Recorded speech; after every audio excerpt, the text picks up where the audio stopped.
Hello everyone. आज 10 नवंबर है and we will look at the analysis of Indian Express editorials and explain section. ठीक है। So आज 5 आर्टिकल्स आई हैव आइडेंटिफाइड जो इम्पॉर्टेंट हैं एग्ज़ाम्स के लिए। First one is about G2 meeting in Busan. ठीक है। इस पे हमने 4 नवंबर को भी एक आर्टिकल एनालाइज किया था and we have made notes. ठीक है। मैं एक बार आपको शो कर देता हूँ यहाँ पे। जो 4 नवंबर के जो नोट्स थे उसमें पहला ही आर्टिकल था G2, है ना। इसमें बुसान में हुआ था, साउथ कोरिया में। इसमें हमने देखा था background of US China relations, है ना, how it evolved over time. उसके बाद we looked at what is the India's perspective on this and how its multi alignment will be affected, है ना। सो ये आपको देख सकते हैं एंड अल्टीमेटली जब आप रिवाइज़ करेंगे तो इस नोट्स को और आज के नोट्स को एक साथ कंपाइल करके रिवाइज़ करेंगे ताकि हमारे नोट्स जो हैं वो कॉम्प्रहेंसिव हो। ठीक है। Second article is on AI hygiene. ठीक है। इसमें जो AI मॉडल्स बहुत ही ज़्यादा मार्केट में भर चुके हैं आज के डेट में। आपने देखा होगा बहुत सारे AI मॉडल्स हैं। ChatGPT है, DeepSeek है, गूगल का जेमिनाई है और भी बहुत सारे इमेज क्रिएशन सॉफ्टवेयर्स, है ना, वीडियो एडिटिंग टूल्स, ये सब आ चुके हैं मार्केट में और वो बहुत सारे लो कॉस्ट पे या बिल्कुल मिनिमल कॉस्ट पे अवेलेबल हैं।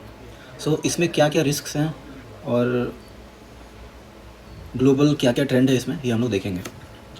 थर्ड इज़ बात कैश ट्रांसफ़र।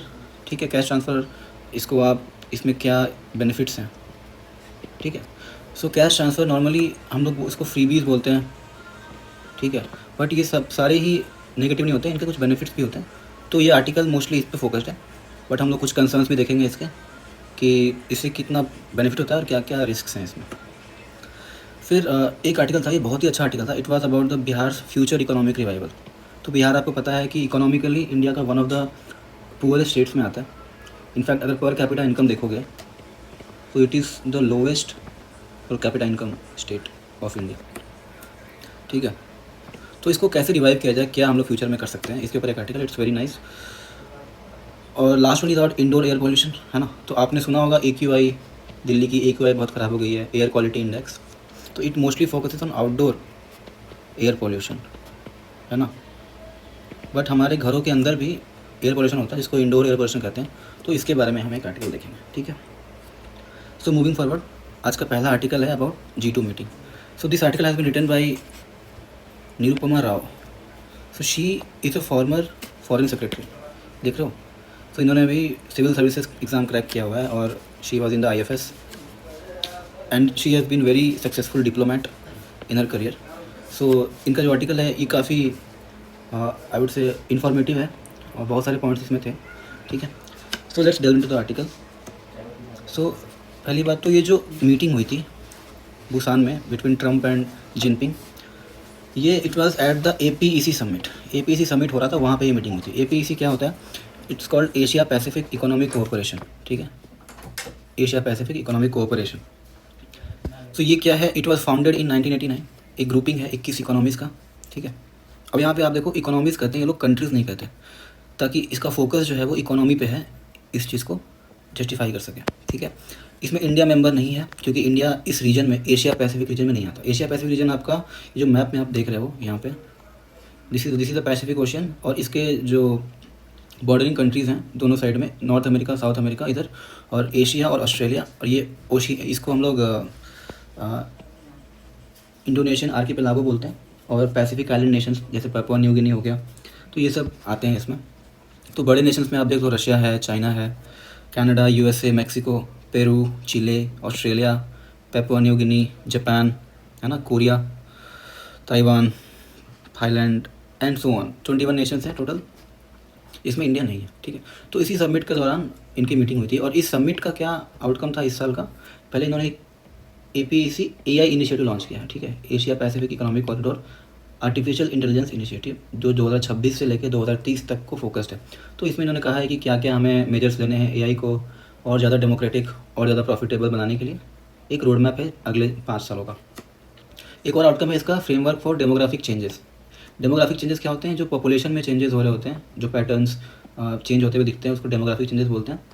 इसमें फॉर एग्जांपल इन्होंने फोकस किया है एजिंग पॉपुलेशन। आपको पता है बहुत सारे कंट्रीज़ में जो है पॉपुलेशन की एवरेज एज जो है बढ़ती जा रही है। जैसे जापान में अधिकतर जो पॉपुलेशन है वो ओल्ड एज में है, है ना।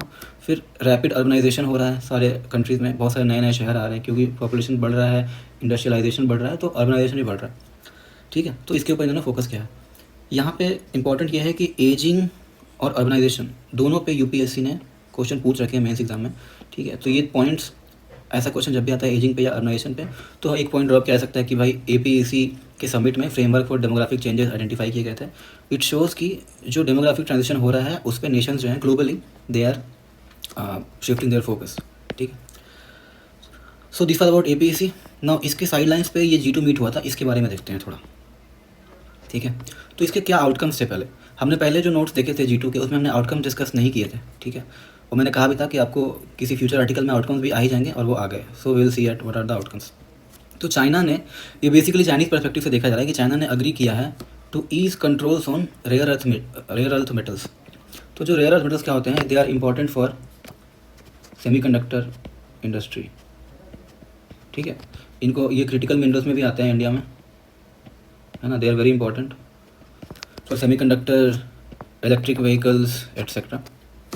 तो चाइना ने क्या किया था, इन्होंने जर्मेनियम और गैलियम, 2 मेटल्स होते हैं, उनका जो है एक्सपोर्ट पे काफ़ी रेस्ट्रिक्शन लगा रखे थे, खास करके यूएस में जो एक्सपोर्ट जा रहे हैं, तो उनको उन्होंने ईज़ करने की बात की, कम करेंगे उसको। दूसरी चीज़, जो यूएस का सोयाबीन इंपोर्ट है, तो चाइना पहले अमेरिका से बहुत सारा सोयाबीन इंपोर्ट करता था, बट बीच में ट्रेड वॉर के कारण उस पर इन्होंने रेस्ट्रिक्शन लगा दिए थे। तो अब चाइना ने मान लिया कि ठीक है, आपके यहाँ से हम जो इम्पोर्ट करते हैं उसमें हम बढ़ोतरी करेंगे, हम लोग ज़्यादा इम्पोर्ट करेंगे।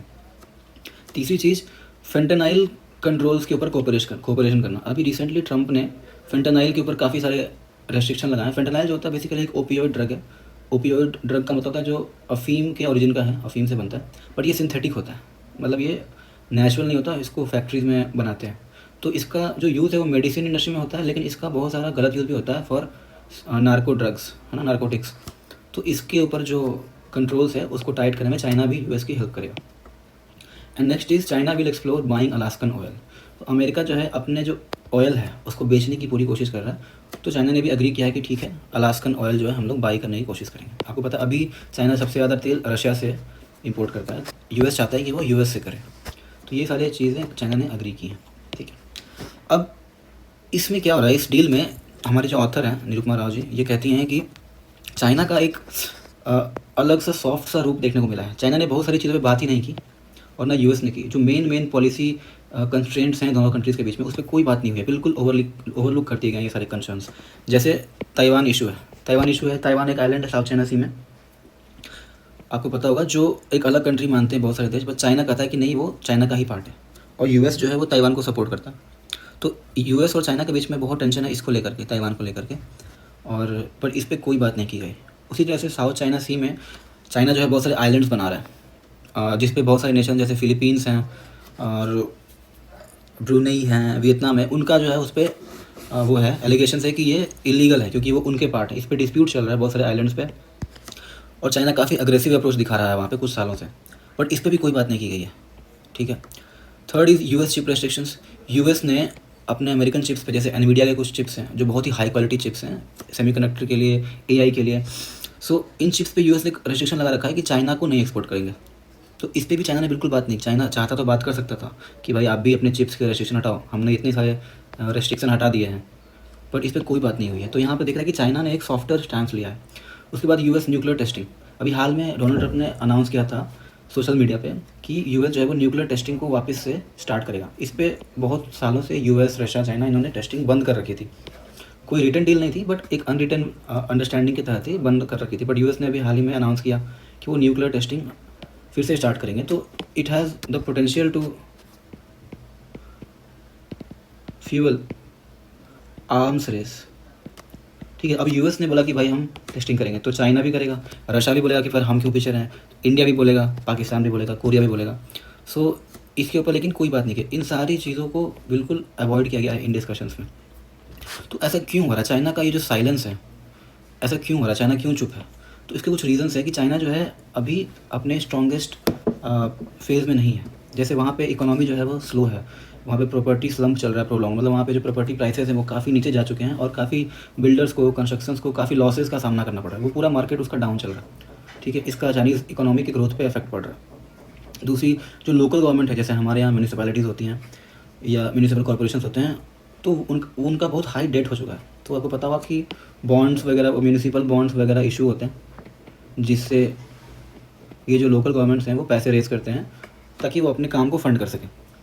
सो इस केस में चाइना में वो जो डेट है इन बॉन्ड के थ्रू जो लोन लिया गया है वो काफ़ी ज़्यादा हो चुका है, अनसस्टेनेबल लेवल्स तक जा चुका है। तीसरी चीज़ यूथ अनएम्प्लॉयमेंट। आपको पता है चाइना जो है इंडिया के बाद सेकंड मोस्ट पॉपुलस कंट्री है, तो वहाँ पे जो यूथ है उसमें अनएम्प्लॉयमेंट भी बहुत ज़्यादा बढ़ता जा रहा है। और चौथा है कि फॉरेन इन्वेस्टर का कॉन्फिडेंस जो है वो श्रिंक कर रहा है, कम हो रहा है। तो इंडिया चाइना ऐसे कंट्रीज़ में क्या है कि फॉरेन इन्वेस्टमेंट जो है ना उसका बहुत बड़ा रोल होता है इकोनॉमी में। ये मैन्युफैक्चरिंग को बूस्ट करता है, जॉब्स को बूस्ट करता है ना। बट क्योंकि वहाँ की इकोनॉमिक स्लो चल रही है चाइना की, तो अब फॉरेन इन्वेस्टर्स भी थोड़ा सा कतरा रहे हैं कि भाई हमने पैसा लगाया और फिर वो पैसा डूब गया, तो इसलिए। सो इन सारी रीजन की वजह से चाइना जो है वो थोड़ा सा अभी साइलेंस में है। तो इसको एक शिफ्ट देखा जा रहा है from wolf warrior diplomacy to hide your strength and bide your time strategy. ठीक है, वुल्फ वॉरियर डिप्लोमेसी क्या होता है? ये जो जी जिनपिंग है, जो अभी चाइना के प्रेसिडेंट हैं, जी जिनपिंग, इनकी स्ट्रेटजी है।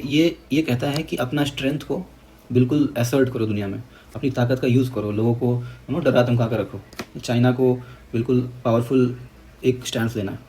बट इसके पहले जो चाइना के प्रेसिडेंट थे उनका नाम था डेंग जाओपिंग। तो डेंग जाओपिंग की स्ट्रैटेजी अलग थी। उनका कहना था hide your strength and bide your time, कि जब तक आप बहुत ज़्यादा पावरफुल नहीं होते तब तक अपनी स्ट्रेंथ को छुपा के रखो और धीरे धीरे प्रोग्रेस करते रहो। ये चाइना की पुरानी स्ट्रैटेजी थी। पर जब जी जिनपिंग आए थे तो उन्होंने इस स्ट्रैटेजी को छोड़ दिया और अपने पावर को असर्ट करने में बिलीव करने लगे। बट अब जो है एक शिफ्ट दिखा रहा है वापस हाइड योर स्ट्रेंथ और बाइड योर टाइम स्ट्रैटेजी की तरफ। ठीक है, तो इसके क्या क्या एविडेंसेस हैं कि भाई सच में ऐसा हो रहा है क्या, कि चाइना जो है वो अपनी स्ट्रैटेजी को रिकैलिब्रेट कर रहा है। रिकैलिब्रेट मतलब फिर से मेजर कर रहा है और अलाइन कर रहा है अपने रिक्वायरमेंट्स के हिसाब से। इसके और भी क्या क्या एविडेंसेस हैं? पहले तो ताइवान के अराउंड जो मिलिट्री एक्सरसाइजेज हैं वो कम होते जा रहे हैं। पहले क्या होता था, चाइना जो है वो ताइवान को कैप्चर करने की धमकी देता था कि वो मिलिट्री के थ्रू कैप्चर कर लेगा। तो ताइवान के आसपास के समंदर में काफ़ी मिलिट्री एक्सरसाइजेज चाइना करता रहता था, बट कभी डायरेक्टली अटैक नहीं किया, क्योंकि यूएस जो है, यूएस आर्मी इसको प्रोटेक्ट करती है। पर फिर भी वहाँ पर मिलिट्री एक्सरसाइजेज काफ़ी एग्रेसिव होते थे टू शो चाइना स्ट्रेंथ। पर अब देखा जा रहा है कि जो एक्सरसाइजेज है वो कम होती जा रही हैं, है ना। तो इससे पता चल रहा है कि चाइना जो है अभी उतना असर्टिव, उतना एग्रेसिव रोल में नहीं है। दूसरी चीज़, साउथ चाइना सी में भी काफ़ी पेट्रोलिंग होती रहती थी। कई बार जो कंट्रीज़ हैं जैसे फिलीपींस ने इस बात पे आपत्ति जताई है ना। एक इंटरनेशनल कोर्ट ऑफ जस्टिस में केस भी गया था चाइना वर्सेस फिलीपींस का, कि साउथ चाइना सी में जो चाइना है वो कहता है कि ये जो सी है इसका बहुत बड़ा पोर्शन चाइना को बिलोंग करता है, जबकि आसपास और भी कंट्रीज़ हैं, फिलीपींस, इंडोनेशिया, वियतनाम एट्सेट्रा, जो कहते हैं कि नहीं, हमारा भी इसमें हिस्सा है। बट अब क्या देखा जा रहा है कि जो पेट्रोलिंग होती थी चाइना के जो नेवी है या फिशिंग वेसल्स है वो दूसरे कंट्रीज़ के, है ना, इकोनॉमिक जोन के अंदर चले जाते थे, पर अब नहीं जा रहे, लिमिटेड हो गए हैं पेट्रोल। तो देखा जा रहा है कि चाइना जो है धीरे धीरे सॉफ्टवेयर स्टांस ले रहा है। तीसरी चीज़ क्या है? Diplomatic stance. जो डिप्लोमेटिक फोरम्स हैं या वहाँ की जो मैगज़ीन है द गोल्डन टाइम्स, वो वहाँ की ऑफिशियल मैगज़ीन है चाइनीज़ गवर्नमेंट की। तो इसमें कुछ टर्म जैसे mutual respect, win win cooperation, है ना, ये जो टर्म्स हैं ये यूज़ किए जा रहे हैं। पहले ऐसा नहीं होता था। पहले चाइना जो होता था वो बोलता था कि दिस इज़ आवर सेंचुरी, है ना, इस तरह का, हम लोग बदला लेंगे, of the century of humiliation, ऐसे हम हिस्टोरिक जो भी कॉलोनियल टाइम्स उनके साथ इनजस्टिस की गई है हम सबका बदला लेंगे, ऐसा करके चाइना का स्ट्रैटेजी होता था। बट आजकल वो म्यूचुअल रिस्पेक्ट और विन विन कोऑपरेशन की बात कर रही है ये मैगज़ीन। सो इट शोज़ की कंसर्न्स वहाँ पे हैं। चौथी चीज़ है कि जो डोमेस्टिक पॉलिटिक्स है वहाँ पे भी कोई भी बहुत ज़्यादा नॉवेल या बहुत ज़्यादा स्ट्रॉन्ग इनिशिएटिव नहीं ले जा रहे हैं। स्टेबिलिटी को फोकस किया जा रहा है। बिल्कुल वहाँ पे सब कुछ स्लो चल रहा है, कोई ऐसा रेडिकल चेंजेस नहीं लाए जा रहे हैं पॉलिसी में। तो ये सब चीज़ें शो कर रही हैं कि भाई चाइना का अभी स्टैंड जो है वो सॉफ्ट है, वो अभी रिकैलिब्रेशन मोड में है, फिर से सोच रहा है कि स्ट्रैटेजी को कैसे आगे फॉलो किया जाए। तो अब ये जो चाइना का फेज़ है, इसके बाद जो नेक्स्ट फेज़ में क्या क्या चाइना का पाथ हो सकता है, यहाँ से अभी जो प्रेजेंट सिनारियोज़ है इसके हिसाब से देखें और ग्लोबल सिनारियो को देखें तो क्या कर सकता है चाइना फ्यूचर में। तो 3 पॉसिबल पाथ्स बताएं ऑथर ने। पहला है स्ट्रैटेजिक पॉज। कुछ चाइना ने अभी बस एक पॉज लिया हुआ है, वो सोच रहा है, वो स्टेबलाइज़ करने की कोशिश कर रहा है इकोनॉमी को। मतलब फ्यूचर में अभी अगले कुछ सालों में चाइना क्या करेगा? स्टेबलाइज़ करेगा इकोनॉमी को, एक्सटर्नल ट्रस्ट गेन करेगा। आपको पता है कोविड के बाद से जो वर्ल्ड है उसका ट्रस्ट जो है चाइना पे कम हो चुका है, तो उसको रीबिल्ड कर रहा है ट्रस्ट को। तीसरी चीज़, अपनी टेक्नोलॉजी को अपग्रेड करेगा और फिर से वर्ल्ड स्टेज पे रिटर्न करेगा विथ रिन्यूड स्ट्रेंथ। तो एक तो ये स्ट्रैटेजी हो सकती है चाइना की कि भाई इकोनॉमी को स्टेबलाइज़ करो, फिर से ग्लोबल कंट्रीज़ में अपना ट्रस्ट गेन करो, है ना, और फिर वर्ल्ड स्टेज पे वापस आओ स्ट्रॉन्गर। दूसरी पॉसिबिलिटी क्या है कि ड्रिफ्ट हो सकती है। ड्रिफ्ट मतलब बिल्कुल रिएक्टिव पॉलिसीज़, है ना, कि ज़बरदस्ती ब्रिटल नेशनलिज्म, है ना, लोगों को बोलेंगे कि चाइना को मेक चाइना ग्रेट अगेन, जैसे अमेरिका में चल रहा है, ऐसी पॉलिसीज़ लाएगा। रिएक्टिव पॉलिसीज़ होगी जिसमें बहुत ज़्यादा स्ट्रैटेजिक विजन नहीं होगा, बट ये अनलाइकली है। तीसरी चीज़ है क्वाइट एडेप्टेशन, कि चाइना जो है अभी ग्लोबल सिनारियोस के हिसाब से अडेप्ट कर लेगा, जैसे सेलेक्टिव टेक्निकल गेन्स, है ना, कि जहाँ जहाँ पे चाइना लैग कर रहा है वहाँ पे गेन्स करेगा, नए सप्लाई चेन्स डेवलप करेगा, है ना, नए पार्टनरशिप बनाएगा, और डिप्लोमेसी जो होगी वो प्रैग्मेटिक होगी, मतलब सिचुएशन के हिसाब से लेस नॉइस और मोमेंटम को रीगेन करने की कोशिश करेगा। तो इन तीनों पास में से कोई भी पाथ चाइना ले सकता है, मिक्स भी हो सकता है, ठीक है। सो इन फैक्ट्स और इन सिनेरियोज़ के मद्देनज़र इंडिया के लिए क्या है इसमें, तो कुछ अपॉर्चुनिटीज़ हैं और कुछ चैलेंजेस हैं, ठीक है। तो इंडिया के लिए अपॉर्चुनिटीज़ क्या है कि पहला चाइना जो है वो अपने डोमेस्टिक इश्यूज़ में फंसा हुआ है, तो इंडिया जो है इसका फ़ायदा उठा सकता है। चाइना अभी चूँकि थोड़ा सा वीक है, तो अब जो बातचीत होगी चाइना के साथ वो ज़्यादा फ्रूटफुल हो सकती है, क्योंकि पहले चाइना जो है बहुत एरोगेंट स्टैंड लेता था इंडिया के खिलाफ, अब वो चूँकि थोड़ा सा डाउन है, तो इंडिया इसका फ़ायदा उठा के इंगेज कर सकता है ना। दूसरी चीज़, इस टाइम को लेके चाइना इंडिया जो है वो रीइंफोर्स कर सकता है अपनी military resilience, economic resilience, technical resilience, मतलब अपना मिलिट्री स्ट्रेंथ को बढ़ाओ, इकोनॉमी को और ज़्यादा डेवलप करो, है ना, और टेक्नोलॉजी को डेवलप करो, इस पे काम किया जा सकता है मीन भाई। और उसके बाद बाकी नेशंस के साथ पार्टनरशिप जो है उसको और गहरी करो। हमने हाल में देखा है कि यूएस के साथ जो है जो पार्टनरशिप है वो फ्रूटफुल नहीं रही है, क्योंकि यूएस जो है अनप्रेडिक्टेबल हो चुका है। तो ऐसी पार्टनरशिप्स लाओ जो थोड़ी और डीप हो सके, लॉन्ग टर्म में इंडिया को हेल्प कर सके। बट इसमें भी वी हैव टू अवॉइड ट्रायम्फलिज्म। ट्रायम्फलिज्म का क्या होता है, जैसे आप लोग देखते होंगे सोशल मीडिया पर रील्स बनने लगती हैं कि भाई इंडिया जो है वो विश्व गुरु बन चुका है ना, ऐसी रील बनती है। इंडिया जो है उसके बारे में यूएस जो है ये कह रहा है, चाइना डर चुका है, हमने पाकिस्तान पे कब्जा कर लिया है ना, ये सब चीज़ें बनती हैं। तो हम लोग जो है नगाड़ा बजाने लगते हैं, थोड़ा सा ग्रोथ करते नहीं हैं और हल्ला ज़्यादा करने लगते हैं। तो इसको अवॉइड करना है। जैसे हमने देखा ऊपर चाइना की जो स्ट्रैटेजी थी ड्यूरिंग डेंग ज़ाओपिंग, वो क्या थी, hide your strength wide your time, और इस स्ट्रैटेजी ने चाइना को पिछले 30 सालों में काफ़ी आगे लेकर गई है स्ट्रैटेजी। तो इंडिया जो है उसका उल्टा है ना, तो हमें भी इसको अवॉइड करना है। बट हमें पार्टनरशिप्स को डीपर बिल्ड करनी है, ताकि किसी रिएक्टिव प्रेसिडेंट के आने से या नॉर्मल ट्रेड शॉक से हमारी पार्टनरशिप पर फ़र्क ना पड़े, ठीक है। बस इनमें इसको करने में इंडिया के लिए कुछ चैलेंजेस भी हैं, जैसे कि पहले देखा गया है कि जब भी चाइना इनसिक्योर होता है तो वो और ज़्यादा सेंसिटिव हो जाता है। फॉर एग्जांपल 2020 में जब कोविड-19 का वेव आया था और जब चाइना की तरफ उंगलियां उठ रही थी, उस वक्त चाइना ने गलवान में एक छोटा सा स्ट्राइक कर दिया, मिलिट्री स्ट्राइक, वहाँ पे बॉर्डर पे कॉन्फ्लिक्ट्स हुए। तो जब भी चाइना जो है थोड़ा सा डोमेस्टिक पॉलिटिक्स में वीक होता है, वो सीधा इंडिया की तरफ अटैक कर देता है, ताकि वहाँ के जो सिटीजन्स हैं वो नेशनलिज्म के अंदर यूनाइट हो जाते हैं और गवर्नमेंट को सपोर्ट करने लगते हैं। जब भी युद्ध होता है तो कोई भी अपनी गवर्नमेंट को सपोर्ट करता है। आप भी देखते हैं ऑपरेशन सिंदूर के टाइम, इवन द अपोजिशन, उन्होंने गवर्नमेंट को सपोर्ट किया था, बाद में बुराई की थी या जो भी, पर उस टाइम पे सब लोग साथ में थे। तो चाइना भी यही करता है, जब भी कुछ होता है वहाँ पे डोमेस्टिक पॉलिटिक्स में, वो तुरंत इंडिया के ऊपर एक अटैक कर देता है छोटा सा। वैसे डोकलाम के टाइम भी हुआ था 2017 में, सिमिलर सिचुएशन हुई थी। तो इससे ये पता चलता है कि अभी चाइना अगर इनसिक्योर है भी तो इसमें रिस्क भी है, हो सकता है कि वो फिर से ऐसा कुछ कर दे, है ना। दूसरी चीज़ है यहाँ पे ट्रम्प को मैनेज करना। इस पूरे इक्वेशन में यूएस जो है वो बड़ा रोल प्ले कर रहा है बिटवीन इंडिया एंड चाइना, ठीक है। और जो ट्रम्प है वो बहुत ही अनप्रेडिक्टेबल पॉलिसीज़ हैं उनकी। इसको हम लोग एक तरह से स्पेक्टिकल डिप्लोमेसी कर सकते हैं। This is a very good term, आप इसको अपने आंसर में डाल सकते हैं, स्पेक्टिकल डिप्लोमेसी। तो डोनाल्ड ट्रम्प की डिप्लोमेसी ऐसी है कि कैमरा पे जो देखने में आज के इन्फ्लुएंसर जैसे ज़्यादा व्यूज़ ढूंढते हैं, तो उस तरह की डिप्लोमेसी है, ज़्यादा कंट्रोवर्सी क्रिएट करे, स्पेक्टिकल हो उसमें, शाइनिंग थिंग्स एंड ऑल।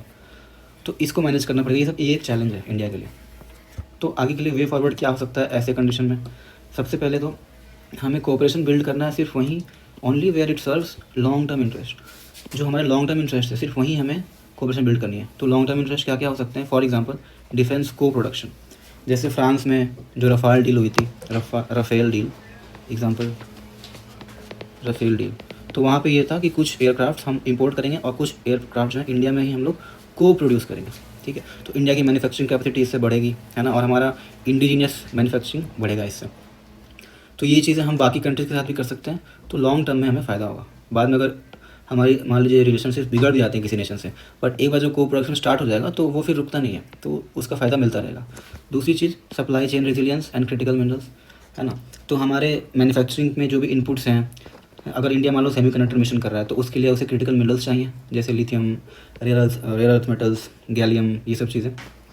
तो इसका एक रेजिलिएंट सप्लाई चेन हो, कहाँ से आ रहा है चीज़ें और कहाँ जा रही है चीज़ें, इसका बिल्कुल सप्लाई चेन जो हो वो सिक्योर हो, वल्नरेबल ना हो शॉक्स की तरफ, ठीक है। और तीसरी चीज़ है स्किल्ड मोबिलिटी। जैसे वीज़ा का इशू हुआ था, H1 वीज़ाज़, है ना, यहाँ पे लिख देता हूँ मैं एग्जांपल, H1 वीज़ाज़। जो H1 जो वीज़ा होता है वो US गवर्नमेंट देती है वर्किंग पॉपुलेशन के लिए, बट इसके ऊपर अभी ट्रंप ने काफ़ी रेस्ट्रिक्शन लगा दिए। तो ये सब चीज़ों को लेके हमें कोऑपरेशन बिल्ड करना है, ठीक है। और USA का चाइना कार्ड नहीं बनना है हमें, है ना। जैसे पिछले कुछ सालों में USA जो है वो इंडिया के साथ काफ़ी प्रो इंडिया रिलेशनशिप है उसकी, मतलब काफ़ी पॉजिटिव थी, क्योंकि USA ये कह रहा था कि चाइना के ख़िलाफ़ इंडिया जो है वो US की हेल्प कर सकता है, एक ढाल बन सकता है US के लिए। तो ऑथर ये कहते हैं कि हमें किसी का कोई ढाल नहीं बनना, हमें USA का चाइना कार्ड नहीं बनना है, हमें अपने लॉन्ग टर्म इंटरेस्ट को देख करके कोऑपरेशन बिल्ड करनी है ना। दूसरी चीज़, US में भी अगर आपको पार्टनरशिप करनी है तो सिर्फ प्रेसिडेंट से मत कीजिए, वहाँ पे और भी वाइडर US सिस्टम्स हैं, और भी प्रेसिडेंट के अलावा भी इंपॉर्टेंट सिस्टम्स हैं, जैसे जो वहाँ की जो कांग्रेस है ना, जैसे हमारे यहाँ पार्लियामेंट होती है वहाँ पे कांग्रेस बोलते हैं, तो उनको इंगेज कीजिए। वहाँ पे अपोजिशन पार्टीज़ के भी लोग हैं जो ट्रंप को उतना ही हेट करते हैं जितना बाकी लोग करते हैं। दूसरी चीज़ पेंटागन है, पेंटागन जो वहाँ का डिफेंस सिस्टम है वहाँ पे बेस्ड है पेंटागन में, तो उनके साथ इंगेज कीजिए। वहाँ पे सिर्फ ट्रंप के सपोर्टर्स ही नहीं है, उसके अगेंस्ट वाले भी हैं। ये सब जो सिस्टम्स हैं, प्रेसिडेंट आते जाते रहेंगे, पर ये जो हैं इंस्टीट्यूशंस हैं ये रह जाते हैं, दे स्टे, तो इनके साथ इंगेज कीजिए तो लॉन्ग टर्म में फ़ायदा होगा। जो फिर स्टेट गवर्नर्स हैं, स्टेट गवर्नर्स वेरियस पार्टी से आते हैं, है ना, तो उनके साथ इंगेज कीजिए। टेक फर्म्स, फॉर एग्जांपल आपको पता होगा कि अमेज़ॉन या फिर गूगल या मेटा, इस सब के CEOs इंडिया आते हैं तो मिलते हैं, जब भी हमारे प्राइम मिनिस्टर जाते हैं तो इनके CEO से मिलते हैं, क्योंकि ये इन्वेस्टमेंट ला सकते हैं हमारी कंट्री में, ये जॉब्स क्रिएट कर सकते हैं, है ना। तो इनके साथ इंगेज करते रहिए और ज़्यादा इंगेजमेंट बढ़ाइए।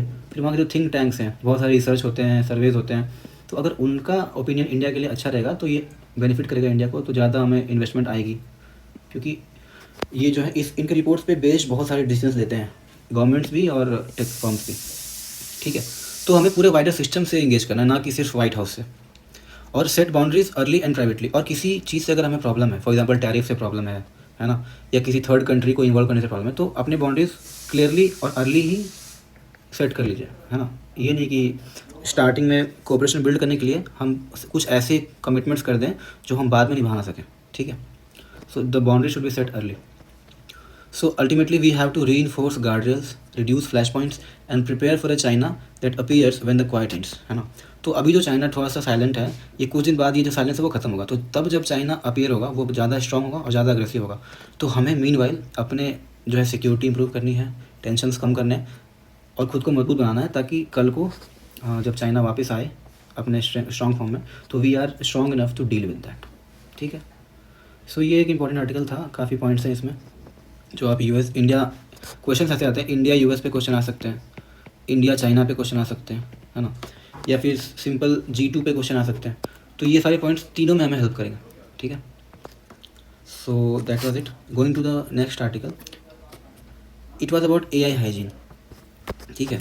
तो हाइजीन का मतलब आपको पता है कि जो हम लोग हेल्थ के टर्म्स में जो सेफ्टी प्रिकॉशंस लेते हैं, क्लीनलीनेस, है ना, क्लीनलीनेस हो गया या प्रिकॉशंस हो गए, तो हमें AI के केस में भी ऐसा कुछ प्रिकॉशंस लेने पड़ेंगे। क्यों लेने पड़ेंगे? सो देखा जा रहा है कि AI मॉडल जो है उनका प्रोलिफरेशन हो रहा है। प्रोलिफरेशन का मतलब क्या होता है कि बहुत ही तेज़ी से फैल रहा है, ठीक है, जैसे मशरूम फैल जाता है वैसे ही, खास करके इंडिया में। इसमें देखा जा रहा है कि पहले तो जो AI मॉडल्स हैं वो बहुत फॉर फ्री या मिनिमल कॉस्ट पे हमारे कंट्री में, आपने भी देखा होगा बहुत सारे ऐप्स आ चुके हैं, ऐसे सॉफ्टवेयर आ चुके हैं जो फ्री या मिनिमल कॉस्ट पे AI मॉडल्स को इंडिया में लॉन्च कर रहे हैं। क्यों कर रहे हैं? क्योंकि अगर फ्री में करेंगे या मिनिमल कॉस्ट पे करेंगे तो उन्हें यूज़र्स मिल जाएंगे बहुत सारे, और उन यूज़र्स का डेटा मिल जाएगा। और आपको पता है कि AI मॉडल्स को ट्रेन करने के लिए डेटा चाहिए, तो AI मॉडल्स में जितने ज़्यादा से ज़्यादा डेटा आते जाएगा वो मॉडल उतना ज़्यादा स्ट्रॉन्ग, उतना ज़्यादा प्रिसाइज होने लगता है। तो इंडिया में जो कि इतनी पॉपुलेशन है, तो यहाँ पे जो यूज़र्स मिल जाए इन्हें, उनका डेटा मिल जाए, तो उनके जो AI मॉडल्स हैं वो और बेटर ट्रेन हो सकते हैं और प्रिसाइज हो सकते हैं। तो इसलिए वो लोग अभी फ्री और मिनिमल कॉस्ट पे दे रहे हैं, ताकि बाद में उनका AI मॉडल जो होगा ज़्यादा स्ट्रॉन्गर होगा, ठीक है। दूसरी चीज़, कई बार देखा है कि टेलीकॉम ऑपरेटर से वो लोग पार्टनरशिप कर लेते हैं। इससे क्या होता है, टेलीकॉम मतलब आपका एयरटेल, जियो, वोडाफोन जो भी है अभी, इसमें क्या होता है कि जो AI कंपनीज हैं उनको इंस्टेंट एक्सेस मिल जाता है, hundreds of millions of customers. तो जो भी मान लो टेलीकॉम ऑपरेटर से कस्टमर्स हैं, है ना, उनका एक्सेस मिल जाता है उन्हें। जैसे कि अभी हाल में गूगल ने 18 मंथ्स का फ्री जेमिनाई प्रो सब्सक्रिप्शन दिया है कुछ जियो यूज़र्स को, ठीक है। तो जो जियो यूज़र्स के कस्टमर है उनको फ्री में मिल रहा है जेमिनाई प्रो 18 मंथ्स के लिए। इससे क्या होगा, गूगल को बहुत ही बड़ा एक कस्टमर बेस मिल गया, जिसका डेटा वो लोग यूज़ करेंगे जेमिनी प्रो को और ज़्यादा स्ट्रॉन्ग करेंगे, और 18 मंथ्स लगेंगे इस ट्रेनिंग में, इसलिए एक फिक्स पीरियड के लिए दिया गया, आप देख सकते हो। बाद में इसी को वो लोग मोनेटाइज कर देंगे, ठीक है, और काफ़ी पैसे कमाएंगे। तो ये सब चीज़ें हो रही हैं फिलहाल इंडिया में। तो ठीक है, ये चीज़ हो रही है, तो हम इसमें क्या कंसर्न क्या है, क्यों हमें हाइजीन की ज़रूरत पड़ गई है इसके कारण। तो इसमें 2 पॉइंट्स हैं हमारे पास। पहले तो जो डेटा है, हमें डेटा सॉवरेंटी का कंसर्न है कि मिलियंस ऑफ यूजर्स का प्राइवेट डेटा है पहले तो, हालांकि वो एनोनिमाइज्ड है। एनोनिमाइज मतलब जो डेटा है वो ऐसा नहीं है कि फलाना जो है, मान लो किसी का नाम राम है तो राम का ये डेटा है, ऐसे नहीं जा रहा। वो बेसिकली जा रहा है कि हाँ इंडिया में नंबर ऑफ़ यूज़र्स है ना, और उसमें क्या पैटर्न है डेटा में। तो किसी इंडिविजुअल का डेटा उतना नहीं मायने रखता है, ज़्यादातर जो डेटा में पैटर्न्स हैं कि हर लाख लाख यूज़र्स का डेटा में क्या पैटर्न मिल रहा है, क्या कॉमन मिल रहा है, उनकी क्या प्रायोरिटीज़ हैं, ये सब चीज़ें जा रही है डेटा बाहर फर्म्स को, ग्लोबल फर्म्स को।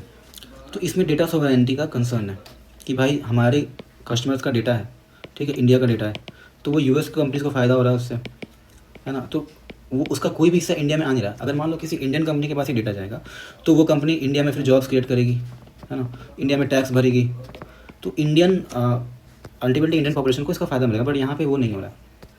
दूसरी कंसर्न है इन्फॉर्मेशन का, कि जो भी क्वेरीज आप रेज करते हैं या कोई भी टास्क करते हैं, फॉर एग्जांपल आप चैट जीपीटी खोलते हो और उसमें बोलते हो कि भाई कोई क्वेरी डालते हो उसमें, तो उस क्वेरी से क्या होता है कि प्रायोरिटीज़ पता चलती हैं, किसी के पॉपुलेशन के स्ट्रेंथ्स, वीकनेसेस, कंसर्न्स, ये सब पता चलते हैं। तो ये जो है एक तरह से स्पाइंग के लिए यूज़ हो सकती है, या मार्केट्स को डिस्टॉर्ट करने के लिए यूज़ हो सकती है, ठीक है। सो ये सारे कंसर्न है इसमें। तो इसके अगेंस्ट में देखा जा रहा है अभी ग्लोबली एक टेक नेशनलिज्म काफ़ी राइज पे है। ये टर्म आप ड्रॉप करोगे आंसर में, आपको अच्छे मार्क्स मिलेंगे। इट्स अ गुड टर्म, है ना, काफ़ी कैची सा है, टेक नेशनलिज्म। जैसे चाइना ने क्या किया है, it is pushing its firms to adopt indigenous chips in AI data centres. ये हमने पहले भी एक आर्टिकल में देखा हुआ है कि चाइना जो है वो क्या कर रहा है, अपने जो डेटा सेंटर्स हैं, ठीक है, उनको कह रहा है कि आप हमारे एक देश में बने हुए ही चिप्स का यूज़ करो, और इसके बदले में चाइना उसको क्या दे रहा है, पावर सब्सिडीज़। तो अगर आप ऐसा करेंगे तो आपको जो इलेक्ट्रिसिटी है वो हम सब्सिडाइज रेट्स में देंगे। और इलेक्ट्रिसिटी जो है वो बहुत ज़्यादा इंपॉर्टेंट है किसी भी डेटा सेंटर में, कि थाउजेंड्स ऑफ सर्वर्स चलाने होते हैं, काफ़ी बिजली की खपत होती है। तो एक स्ट्रॉन्ग पुश है कि भाई हमारे नेटिव चिप्स ही आप यूज़ कीजिए, बाहर से मत मंगाइए। उसी तरह इंडिया ने भी कोशिश की है, हमारा जो एआई मिशन है उसके तहत हमने कुछ फर्म्स को, सेलेक्टेड फर्म्स को कहा है लार्ज लैंग्वेज मॉडल्स और स्मॉल लैंग्वेज मॉडल्स डेवलप करने के लिए, ठीक है। बट प्रॉब्लम ये है कि चूँकि इतने ज़्यादा बाहर के प्लेयर्स भर गए इंडिया में, इतना जो प्रोलिफरेशन हुआ है, उस कारण से जो डोमेस्टिक जो हमारे यहाँ के फर्म्स वो डेवलप करेंगे भी, उनका कंपटीशन बहुत ज़्यादा मिलेगा from more advanced and cheaper global firms, ठीक है। तो इन सब चीज़ों को ध्यान में रखने की ज़रूरत है। डेटा सॉवरेंटी, डेटा प्राइवेसी और इन्फॉर्मेशन स्पाइंग, ये जो कंसर्न्स हैं, इसको हमें ध्यान से ट्रीट करना पड़ेगा, ठीक है। सो मूविंग फॉरवर्ड, जो थर्ड आर्टिकल है आज का, that is about cash transfers, ठीक है। सो कैश ट्रांसफ़र आपको पता है एक टर्म हमारे प्रधानमंत्री यूज़ करते हैं, रेवड़ी कल्चर, पहले यूज़ किया है उन्होंने, है ना। तो ये फ्रीबीज़ हैं, इनसे कोई टैक्स नहीं आता या कुछ नहीं आता, और ये जो है फिजिकल बर्डन हो जाता है कि हमारा जो गवर्नमेंट ट्रेजरी है उसके काफ़ी पैसे खर्च हो जाते हैं ट्रांसफ़र्स में, और इससे कोई स्ट्रक्चरल बेनिफिट नहीं होती। जैसे मान लो कोई इंफ्रास्ट्रक्चर बन रहा है, रोड बन रहा है, तो उसको बाद में उसके कारण क्या होगा कि ग्रोथ ऑफ इंडस्ट्री होगा, है ना, ग्रोथ ऑफ सर्विसेज होगा, जॉब क्रिएट होंगी लॉन्ग टर्म में। पर जो कैश ट्रांसफ़र है इनका काफ़ी बुराई किया था। तो ये आर्टिकल इंटरेस्टिंग इसलिए है क्योंकि इसमें जो है उसके बेनिफिट्स बताए गए हैं, ठीक है। और ये कैश एंड काइंड ट्रांसफ़र दोनों है एक्चुअली। काइंड मतलब, कैश मतलब आप किसी को पैसे दे दो, काइंड मतलब कि आप कुछ सामान दे दो, जैसे बाईसाइकिल दे दो या सिलाई मशीन दे दो या फूड ग्रेन्स दे दो, ठीक है। तो ये काइंड ट्रांसफ़र बोलते हैं इसको। तो दोनों के बारे में बात की जा रही है। सो अभी एक ट्रेंड देखा जा रहा है कि सारे स्टेट्स में, या बहुत सारे स्टेट्स में, टू बी प्रिसाइज 12 स्टेट्स में women focused cash transfer schemes चल रही हैं, ठीक है, जिसमें कम से कम 100 मिलियन यानी कि 10 करोड़ औरतें इससे लाभान्वित हो रही हैं। और इसमें क्या हो रहा है, 1.7 लाख करोड़ रुपीज़, ठीक है, जो कि हमारे जीडीपी का 0.5% है, वो इधर ही चला जा रहा है इन ट्रांसफ़र में। फॉर एग्जांपल झारखंड में 1000 रुपीज़ पर मंथ दिया जा रहा है, और छत्तीसगढ़ में 2500 रुपये पर मंथ दिया जा रहा है, ठीक है। तो आप देख लो 1.7 lakh crore is a big number, है ना। जीडीपी का 0.5% यहाँ जा रहा है सिर्फ transfer, cash transfer to women, ठीक है। लेकिन ये ट्रेंड देखा जा रहा है कि जो लार्जर स्टेट्स हैं, यूपी, गुजरात, राजस्थान, वहाँ ये ट्रेंड नहीं है ना। तो अब इस पे बात करते हैं कि भाई इससे क्या फ़ायदा हो रहा है कि क्या हो रहा है, मतलब इसके तो जो पॉजिटिव कॉन्सिक्वेंसेस हैं उनको देखा जा रहा है यहाँ पे। तो पहला, जैसे फ्री फूड स्कीम है, तो यहाँ भी फ्री में फूड ड्रिंक्स बांटे जा रहे हैं। तो ये कैश ट्रांसफ़र नहीं है, पर ये काइंड ट्रांसफ़र है ना, काइंड ट्रांसफ़र।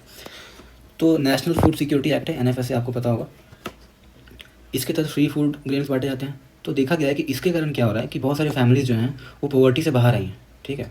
अभी आपने देखा होगा MPI, multi dimensional poverty index का डेटा के हिसाब से ऑलमोस्ट 25 करोड़ लोग पॉवर्टी लाइन से बाहर आए हैं, ठीक है। तो उसमें यही कहा जा रहा है कि इसमें इस फ्री फूड स्कीम का बहुत बड़ा रोल है, ठीक है। तो हालांकि आपको देखने में लगा कि यार फ्री में फूड ग्रेन्स बांट रही है गवर्नमेंट, तो काफ़ी इसके डिमेरिट्स भी हैं, वो हम लोग आगे देखेंगे या किसी फ्यूचर आर्टिकल में देखेंगे भी। बट पॉजिटिव साइड भी है कि पॉवर्टी जो है कम हुई इसके कारण।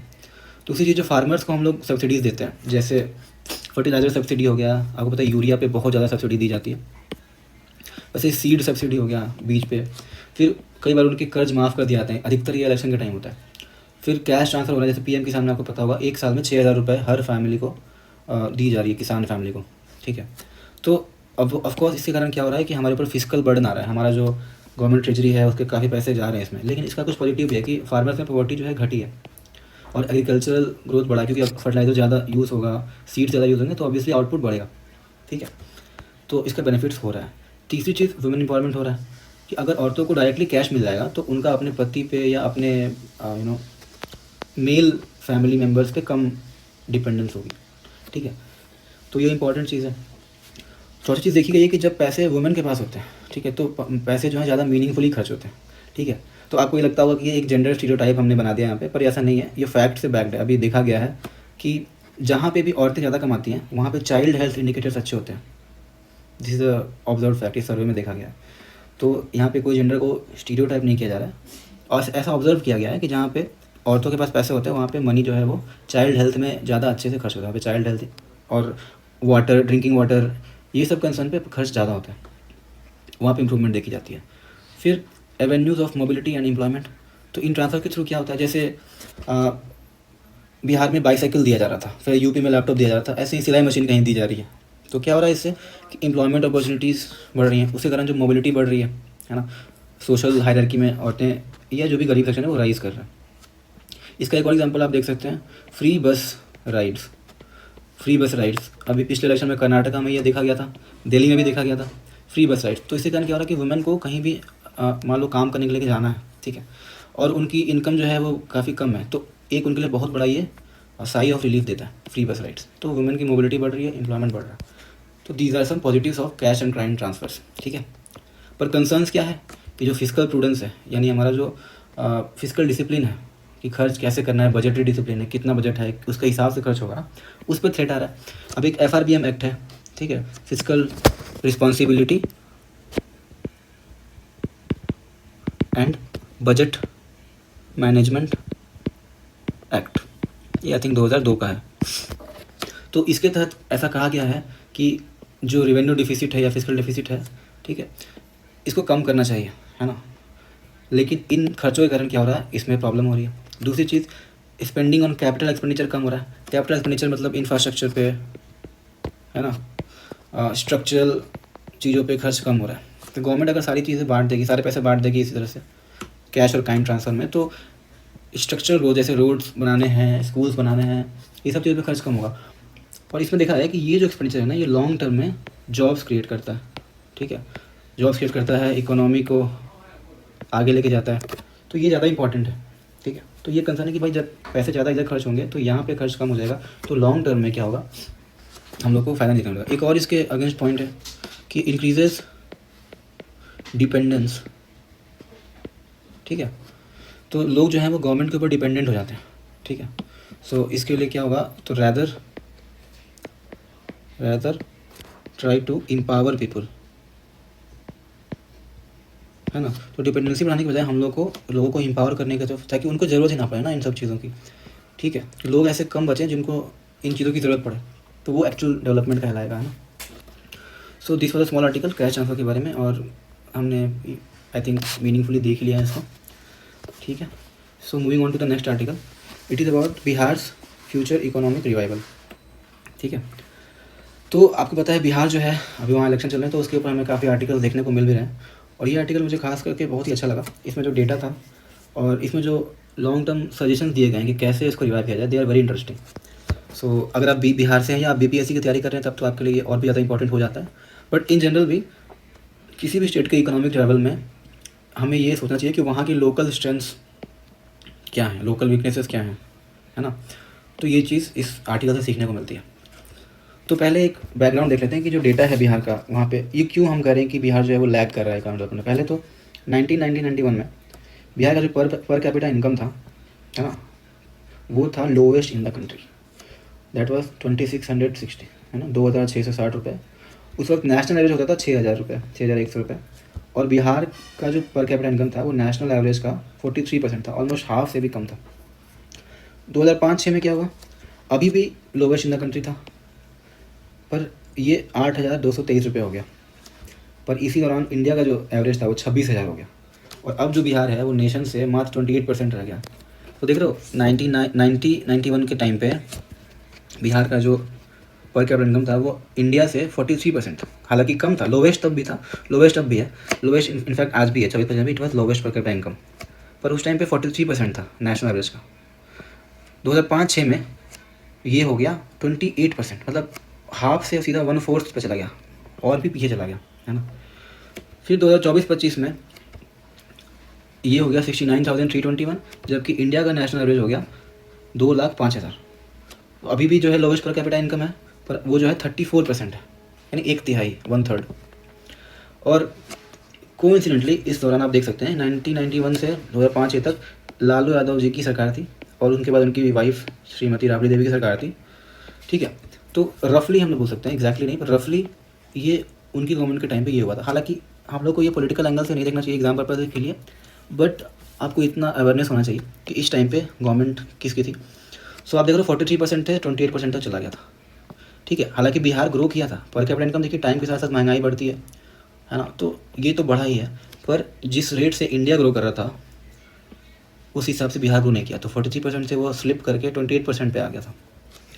फिर उसके बाद 2005-06 से 24-25 पे नीतीश कुमार की गवर्नमेंट थी, ठीक है, तो 20 साल इनके भी हो गए। तो इस दौरान जो है रिवाइवल हुआ है, पर अभी भी जो पहले 1990 में 43% था वहाँ तक भी बिहार नहीं आ पाया है। तो ग्रोथ हुई है बट स्लो हुई है, ठीक है। अभी भी बिहार जो है वो lowest per capita income state है। ये डेटा किसका है, ministry of statistics and programme implementation का डेटा है। तो आप जब ये डेटा कोट करेंगे अपने आंसर्स में, तो you have to say what is the source of this data, जैसे Ministry of statistics and programme Implementation, ठीक है, मोस्टली, सिर्फ मोस्टली लिखोगे तो भी चलेगा, कोई फुल फॉर्म नहीं पूछता, ठीक है। सो काफ़ी पीछे है बिहार, आपको दिख रहा है, बट इस टाइम में कुछ पॉजिटिव्स भी देखने को मिला है। क्या हुआ कि नियर यूनिवर्सल इलेक्ट्रिफिकेशन हो गई है बिहार की। कल हमने एक आर्टिकल में देखा था कि बिहार का जो इलेक्ट्रिफिकेशन है वो 96% हो चुका है, ठीक है। तो नियर यूनिवर्सल ऑलमोस्ट 100% के पास ही है। उसके बाद रोड कनेक्टिविटी इंप्रूव हुई है, खास करके लास्ट 20 ईयर्स में रोड कनेक्टिविटी काफ़ी इंप्रूव हुई है, और लॉ एंड ऑर्डर भी काफ़ी इंप्रूव हुआ है when you compare to this period. इस पीरियड में लॉ एंड ऑर्डर जो है इंप्रूव काफ़ी हुआ, बट फिर भी अभी भी बहुत चैलेंजेस हैं इसमें भी और यहाँ भी, ठीक है। अब लेकिन हम लोग इसको इकोनॉमिक डायमेंशन से देख रहे हैं, तो let's look at the structural challenges in Bihar economy. तो बिहार की इकोनॉमी को अगर आपको समझना है तो you have to understand the agricultural scenario, क्योंकि ये बेसिकली एग्रीकल्चरल स्टेट है। According to the periodic labour force survey PLFS 23-24, agriculture में बिहार का 54% वर्क फोर्स है employed, which is a very big chunk, है ना। इंडिया में इट इज़ अराउंड 47%, तो नेशनल एवरेज है 47%। इंडिया भी एक एग्रीकल्चरल कंट्री है, बट बिहार जो है वहाँ पे 54% है, क्योंकि it is an agricultural state, ठीक है। पर ये जो इतने सारे लोग हैं, 54% लोग एग्रीकल्चर कर रहे हैं, पर जो ये इलेक्ट्रिसिटी यूज़ कर रहे हैं that is only 4%, according to the agriculture statistics of 2022-23। तो आप ये सोचिए कि 54% लोग जो काम कर रहे हैं उस काम में मात्र 4% इलेक्ट्रिसिटी यूज़ हो रही है। तो ये आपको दिख रहा है डिस्ट्रीब्यूशन कितना स्क्यूड है यहाँ पे। और जो एवरेज लैंड होल्डिंग साइज़ है बिहार का दैट इज़ 0.39 हेक्टेयर्स, मतलब 1 हेक्टेयर का भी 1/3 है, ठीक है, अकॉर्डिंग टू एग्रीकल्चरल सेंसस 2015-16। और यहाँ की जो एवरेज फैमिली साइज़ है वो 5 है, according to national family health survey 1921।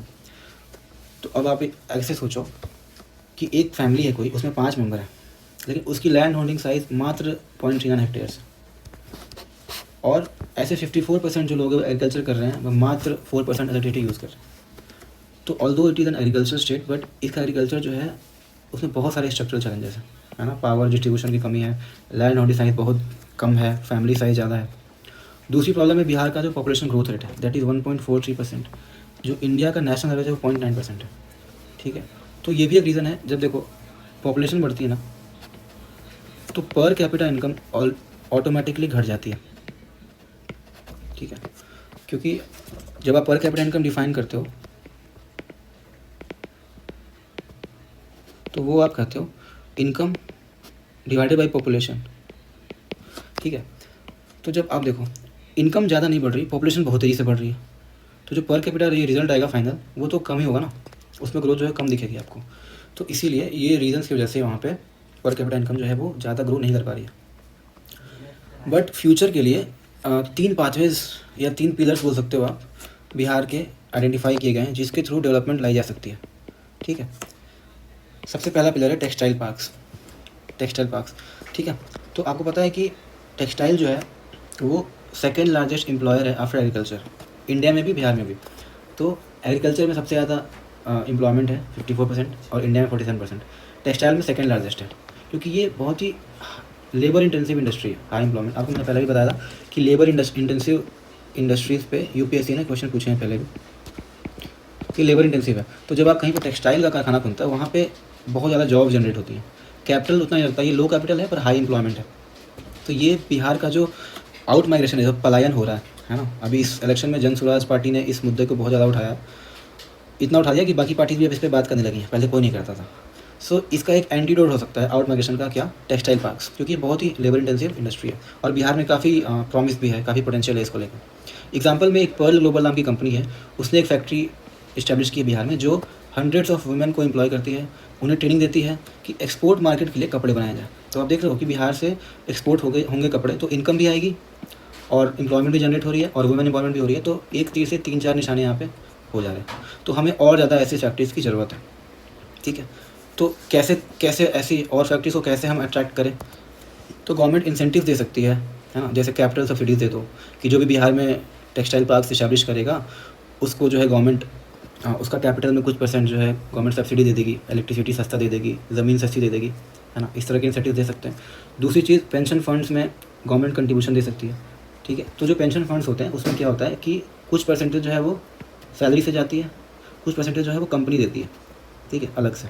तो ये वाला हिस्सा अगर गवर्नमेंट दे दे तो कंपनीज़ पे लोड कम हो जाएगा, है ना। तो एक तरह से इंसेंटिव होगा उनके लिए कि चलो उनके कॉस्ट कम हो जाएंगे, तो they can be attracted to Bihar by giving these incentives, ठीक है। तो ये था टेक्सटाइल सेक्टर। दूसरा पिलर क्या हो सकता है बिहार की ग्रोथ का, लाइफ स्टॉक सेक्टर, ठीक है। लाइफ स्टॉक मतलब एनिमल हस्बेंड्री आप समझते हो, जैसे मिल्क हो गया या पोल्ट्री हो गया, ठीक है। तो मिल्क अगर देखा जाए बिहार में तो सुधा कोऑपरेटिव है, ये आई थिंक भागलपुर के आसपास है, if I am not wrong. तो उसमें एक क्वाइट रिवोल्यूशन देखा गया है, ठीक है। क्वाइट रिवोल्यूशन मतलब ज़्यादा हल्ला नहीं है पर उसने काफ़ी ट्रांसफॉर्मेटिव एक्शन और चेंजेस दिखाए हैं बिहार में। जैसे बिहार का जो टोटल एग्रीकल्चर आउटपुट है उसमें जो मिल्क का शेयर है वो 2002 के आसपास 14% था और 2022 के आसपास वो 28% था, तो ऑलमोस्ट डबल हो गया है ना। तो मिल्क का जो शेयर है उसमें काफ़ी पोटेंशियल है और ग्रो करने का। और मिल्क की और एक खासियत ये है कि जितने भी पैसे आते हैं, जो जितने भी पैसे कंज्यूमर पे करता है उसका 76% जो है वो डायरेक्टली फार्मर्स को जाता है ना, जो कि एग्रीकल्चर या क्रॉप से बहुत ज़्यादा ही है। तो अगर मिल्क को हम लोग बढ़ावा देंगे, खास करके कोऑपरेटिव मॉडल को बढ़ावा देंगे, तो हम लोग फार्मर्स की इनकम भी बढ़ाएंगे और डाइवर्सिफिकेशन भी आएगा, है ना। और उनको हम लोग कोऑपरेटिव्स के थ्रू एम्पावर करेंगे, है ना, फार्मर्स को। दूसरी चीज़ है पोल्ट्री में भी ग्रोथ देखी गई है। पोल्ट्री में आपका एग भी हो सकता है, मीट भी हो सकता है। तो पिछले 15 सालों में एग का जो आउटपुट है वो 10% से ग्रो किया है और मीट का आउटपुट जो है 44.7% से ग्रो किया है। तो यहाँ भी काफ़ी पोटेंशियल है, इसको हम लोग स्केल अप कर सकते हैं।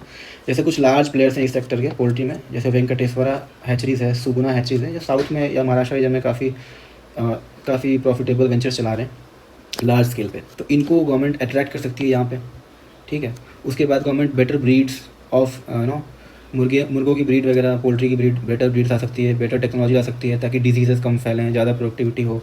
और मार्केट लिंकेजेस बना सकती है कि यहाँ से कहाँ बेचेंगे, लाइक एक्सपोर्ट्स तो नहीं, मतलब अदर स्टेट्स में या फिर डोमेस्टिक मार्केट्स में भी बिहार के काम किया जा सकता है।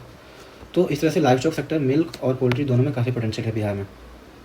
Third thing is cash crops, ठीक है। कैश क्रॉप्स में एक तो शुगर केन की बात की जा रही है, ठीक है। कैश क्रॉप्स क्या होते हैं, तो क्रॉप्स दो तरह के होते हैं, एक होते हैं फूड क्रॉप्स, एक होते हैं कैश क्रॉप्स, ठीक है। तो जो क्रॉप्स होते हैं फूड और कैश। फूड क्रॉप्स जो होते हैं वो नॉर्मली क्या होता है, उसको हम लोग कंज्यूम कर देते हैं, मतलब जो कल्टीवेट करता है वो भी कंज्यूम करता है। जैसे कि कोई धान उगा रहा है कोई किसान, है ना, तो वो खाता भी है उसको, उसी धान को, है ना। पर जो कैश क्रॉप्स हैं वो मार्केट के लिए उगाए जाते हैं, जैसे कि कॉटन, है ना, शुगर केन। तो जब भी शुगर केन उगता है तो मोस्टली वो चीनी मिल के लिए उगता है ना, ज़्यादातर वहाँ उधर जाता है। सो जो कैश क्रॉप सेक्टर है उसमें काफ़ी प्रॉमिस है। सबसे पहले शुगर केन को देखें तो अभी हाल में जो बायो इथेनॉल पे फोकस है, जैसे आपने देखा होगा E20 फ्यूल है ना, इस पर गवर्नमेंट का काफ़ी फोकस है, इसको बढ़ावा दिया जा रहा है। तो इसके कारण क्या हो रहा है कि बायो इथेनॉल जो है वो इंडस्ट्री काफ़ी राइज़ कर रही है, उसकी इकोनॉमी राइज़ कर रही है। तो इससे क्या हो रहा है कि जो फार्मर्स की प्रॉफिटेबिलिटी है वो बढ़ रही है, क्योंकि ज़्यादा दाम मिल रहे हैं शुगर केन प्रोड्यूसर्स को। और इससे इंडस्ट्रियलाइजेशन भी हो रहा है कि भाई इंडस्ट्रीज़ की कमी है, तो इसको मैन्युफैक्चर करने के लिए इंडस्ट्रीज़ चाहिए, तो इंडस्ट्रीज़ भी बढ़ेंगी और फार्मर्स की भी प्रॉफिटेबिलिटी बढ़ेगी, ठीक है। सो इससे एक तीर से दो निशाने हो जाएंगे, है ना, एग्रीकल्चर भी और इंडस्ट्री भी दोनों इम्प्रूव हो जाएगा इससे। और इसमें बिहार गवर्नमेंट ने एक स्कीम लॉन्च की थी, इथेनॉल प्रोडक्शन प्रमोशन पॉलिसी, ठीक है। ये था बिहार गवर्नमेंट का एक स्कीम है, जो लोग BPSC की तैयारी कर रहे हैं उनके लिए तो बहुत इंपॉर्टेंट है, इथेनॉल प्रोडक्शन प्रमोशन पॉलिसी। इसमें 47 अप्रूव प्रोजेक्ट्स हैं सो फार, बट हम लोग को इसको और ज़्यादा स्केल फर्दर करने की ज़रूरत है, हमको और ज़्यादा प्रोजेक्ट्स चाहिए और ज़्यादा इथेनॉल प्लांट्स वगैरह की ज़रूरत है। दूसरी चीज़ है मखाना और शाही लीची, ये सब GI प्रोडक्ट्स हैं बिहार के। दरभंगा रीजन में मखाना है, अभी रिसेंटली PM मोदी वहाँ गए भी थे, उसके पूर्णिया में, वहाँ उन्होंने मखाना बोर्ड की स्थापना की थी। मैं लिख देता हूँ यहाँ पर, मखाना बोर्ड, अभी हाल में इसकी स्थापना हुई है। उसके बाद शाही लीची है मुजफ्फरपुर में, जो लोग बिहार झारखंड रीजन से आते हैं उनको पता होगा, मुजफ्फरपुर की लीची बहुत फेमस है, शाही लीची। ये सब GI टैग से आपको याद भी रखना है, प्रीलिम्स में भी आ सकता है ये सब चीज़। सो इनमें भी प्राइवेट इन्वेस्टर्स को अट्रैक्ट करने की ज़रूरत है, इन प्रोसेसिंग सेक्टर और इन एक्सपोर्ट सेक्टर, है ना। तो आपको पता है ये जो प्रोडक्ट्स हैं ये 1 डिस्ट्रिक्ट 1 प्रोडक्ट पे भी आते हैं। 1 डिस्ट्रिक्ट 1 प्रोडक्ट जो है उसमें गवर्नमेंट कहती है कि हर डिस्ट्रिक्ट से एक प्रोडक्ट होगा जो कि एक्सपोर्ट्स में काम आएगा, है ना, एक्सपोर्ट्स में काम आएगा। तो 1 डिस्ट्रिक्ट 1 प्रोडक्ट जो है वो स्कीम जो है इसी डायरेक्शन में काम करती है कि एक्सपोर्ट बढ़ाया जाए, ठीक है। So these are the things which can help Bihar revive its economy, revive its income, और जो लोएस्ट पर कैपिटा इनकम वाला जो टैग है उसको हम लोग हटा सकते हैं, ठीक है। तो this was a very nice article, काफ़ी अच्छे सजेशन थे इसमें, I hope you like this article. और आज का लास्ट आर्टिकल है, that is about indoor air pollution, ठीक है। सो आउटडोर एयर पोल्यूशन की बहुत बात होती है, AQI की बात होती है, आप लोग सोशल मीडिया पे या न्यूज़पेपर्स में हर जगह AQI की बात करते हैं कि दिल्ली की AQI ख़राब हो गई है विंटर्स में एंड ऑल। तो उस पूरे डिस्कोर्स में जो इंडोर एयर पोल्यूशन है ये काफ़ी इग्नोर्ड रह जाता है। सो ऑथर कहते हैं कि इस पर भी हमें फोकस करने की ज़रूरत है, क्योंकि it can be 2 to 5 times more polluted than outdoor air. कई बार हमारे घर का एयर जो ज़्यादा पोल्यूटेड होता है वो ज़्यादा हार्मफुल होता है। अब इंडोर एयर पोल्यूशन के कॉजेज़ क्या हैं, तो ये सब बिल्कुल सिंपल चीज़ें आपको समझ में पहले से भी कुछ पता होंगी आपको, अगर 1-2 पॉइंट नहीं पता होंगे तो मैंने लिख दिया। सबसे पहला तो ये है कि आउटडोर जो पोल्यूटेंट्स हैं, बाहर से पोल्यूटेंट्स आते हैं और अंदर ट्रैप हो जाते हैं, क्योंकि अक्सर जो है हमारे यहाँ वेंटिलेशन उतना अच्छा नहीं होता, खास करके बड़े शहरों में क्या होता है, छोटे छोटे अपार्टमेंट्स होते हैं, ना तो वहाँ पे खिड़कियाँ होती हैं प्रॉपर, ना बालकनीज़ होती हैं प्रॉपर, तो वेंटिलेशन जो होता है खास करके क्रॉस वेंटिलेशन कि हवा जो है वो पास होती रहे, ऐसा नहीं होता वहाँ पे। उस कारण क्या होता है, पोल्यूटेंट्स जो होता है वो ट्रैप हो जाता है। मैं आपको बताता हूँ पर्सनल एक्सपीरियंस, मैं दिल्ली में रूम ढूंढ रहा था जब मैं आया था प्रिपरेशन के लिए UPSC की। तो मैंने बस एक ही डिमांड किया था कि जो भी मेरा बजट था 8 to 10K में मुझे एक ऐसा रूम मिल जाए जहाँ पे वेंटिलेशन हो, जहाँ पे विंडोज़ हो, ठीक है, एटलीस्ट एक विंडो तो हो रूम में। ये रिक्वायरमेंट इतनी बड़ी रिक्वायरमेंट थी कि एक विंडो हो मेरे रूम में, मुझे रूम मिल गया था इस बजट में। 2 साल पहले की बात है ये। एक एजेंट मुझे ये भी बोल रहा था कि आप जो है भैया आप इतने छोटे से पैसे में चाँद मांग रहे हो समझ रहे हो। सो वेंटिलेशन की इतनी ख़राब हालत है कि लोग जो हैं पैसे कमाने के चक्कर में इतने छोटे छोटे अपार्टमेंट बना देते हैं। आप अगर मुखर्जी नगर वगैरह में जाके देखोगे, राजेंद्र नगर में, कि बच्चे जो है छोटे छोटे रूम्स में रहते हैं बिना किसी वेंटिलेशन के, बिना किसी लाइट के, मतलब दिन में भी आपको लाइट लगा के रहना पड़ेगा वरना आपको कुछ दिखाई ही नहीं देगा। सो खैर that was the personal experience. Over ventilation के कारण क्या हो रहा है, पोल्यूटेंट्स जो है वो अंदर ही ट्रैप हो जा रहा है, ठीक है। दूसरी चीज़ जो कुकिंग है या क्लीनिंग है, पहले तो और ज़्यादा होता था कि जो चूल्हे लकड़ी के फ्यूल यूज़ करते थे उनमें और ज़्यादा पोल्यूशन होता था। अब तो LPG से थोड़ा कम भी हुआ है, बट इससे भी होता है, क्लीनिंग से होता है। जो हम लोग यूज़ करते हैं डिसइंफेक्टेंट्स, और अधिक अक्सर क्या होता है उनका कुछ वेपर जो है वो रह जाता है एयर में। फिर जो हम लोग अगरबत्तियाँ जलाते हैं, फिर एयर फ्रेशनर वगैरह यूज़ करते हैं, उसमें बहुत सारे हार्श केमिकल्स होते हैं, ठीक है, जिनको हम लोग VOCs बोलते हैं, है ना, वोलेटाइल ऑर्गेनिक कंपाउंड्स। जैसे कि बेंजीन है, आगे इसके बारे में बताया गया है। तो ये सब चीज़ें बहुत ही हार्मफुल होती हैं। उसके बाद unsegregated organic waste decaying in the bins. कई हमारे यहाँ क्या है कि ड्राई वेस्ट और वेट वेस्ट, सूखा कचरा, गीला कचरा, इसको हम लोग सेग्रीगेट नहीं करते। तो हमारे डस्टबिन्स में, किचन में ये सब एक साथ सड़ते रहते हैं, मान लो दिन भर या 2 दिन तक सड़ते रहते हैं। उसके कारण मीथेन एमिट होता है। तो मीथेन एक तो ग्रीन हाउस गैस है, और दूसरा ये जो है ये फायर रिस्क बढ़ाता है, ठीक है। तो ये दोनों ही हार्मफुल है। तो एक अनसेग्रीगेटेड ऑर्गेनिक वेस्ट जो है, ये भी एक बड़ा रीज़न है इंडोर एयर पॉल्यूशन का।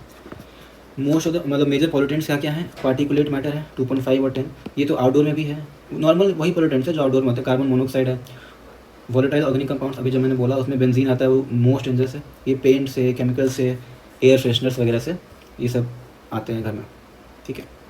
अब इनका हेल्थ इम्पैक्ट क्या है? तो एक है सिक बिल्डिंग सिंड्रोम। सिक बिल्डिंग सिंड्रोम ये बहुत ही एक कैची सा टर्म लगा मुझे, कि आप आंसर में ड्रॉप करो, डेफिनेटली बाकी से आपको आधा नंबर ज़्यादा मिल जाएगा इसके लिए। सिक बिल्डिंग सिंड्रोम, इसमें क्या होता है कि हेडेक होती है, फटीग होती है, इरिटेशन होती है ड्यू टू दीज पोल्यूटेंट्स, है ना।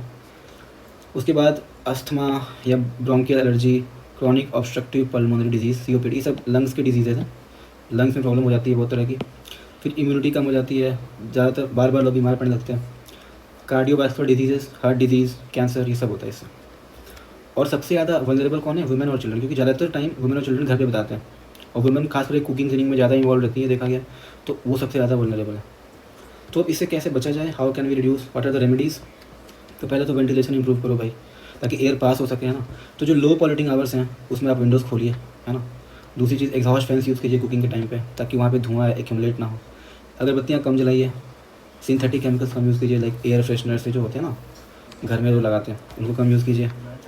फिर इंडोर ग्रीनरी कीजिए, घर पे कुछ पौधे अगर आप गमलों में लगा सकते हैं तो दैट्स वेरी गुड। और ड्राई एंड वेट वेस्ट को सेग्रीगेट कीजिए, ठीक है। तो जो हमारे कॉजेज़ थे, बेसिकली उन्हीं कॉजेज़ से रेमेडीज ही बनती हैं, उनको रिवर्स कर दीजिए। जो प्रॉब्लम है उसको रिवर्स कर दीजिए, तो आपके सोल्यूशन बन जाते हैं, ठीक है। तो ये आप यूज़ कर सकते हैं। जैसे कोई भी क्वेश्चन हो, कई बार क्या होता है, जो प्रॉब्लम्स होते हैं, जो कॉजेज़ होते हैं, उन्हीं में सोल्यूशन भी छुपे होते हैं, रेमेडीज़। तो अगर आप आंसर राइटिंग करते हैं तो कई बार ये ट्रिक काम, अगर आपने नहीं पढ़े हैं स्पेसिफिक सॉल्यूशंस, तो बस प्रॉब्लम्स को ही रिवर्स कर दो, आपके सोल्यूशन बन जाता है। तो आंसर राइटिंग में काफ़ी हेल्प करता है ये चीज़, ठीक है। So I hope this was helpful. Thank you so much.